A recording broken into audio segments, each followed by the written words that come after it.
Every May 5th, Americans across the U.S. take the opportunity to celebrate Cinco de Mayo with parades, mariachis, folk dancing, and Mexican food. And of course, margaritas.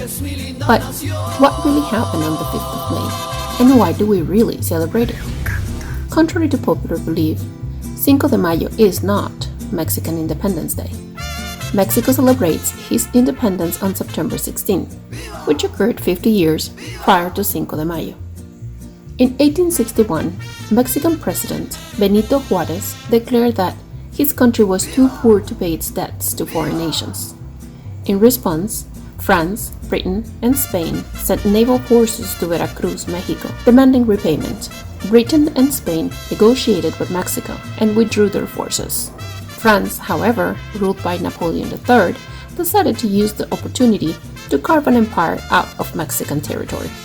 But when the French troops approached the town of Puebla in May 5, 1862, Mexican troops managed to defeat them by ambushing them with smoke from burnt chile, despite being outnumbered 2-1, stopping the French from reaching Mexico City.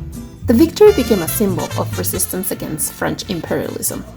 A couple of years later, with the support of the United States, Mexicans were able to make the French leave for good and restore President Juárez to power.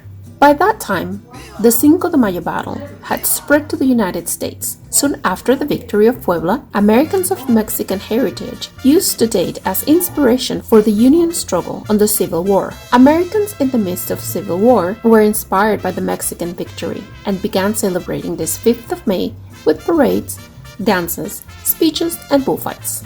Today, Cinco de Mayo is a bigger holiday in the United States than in Mexico, where it's mostly celebrated in the state of Puebla. So, when you raise your glass in Cinco de Mayo, take an extra moment to honor the surprisingly American history behind this Mexican holiday.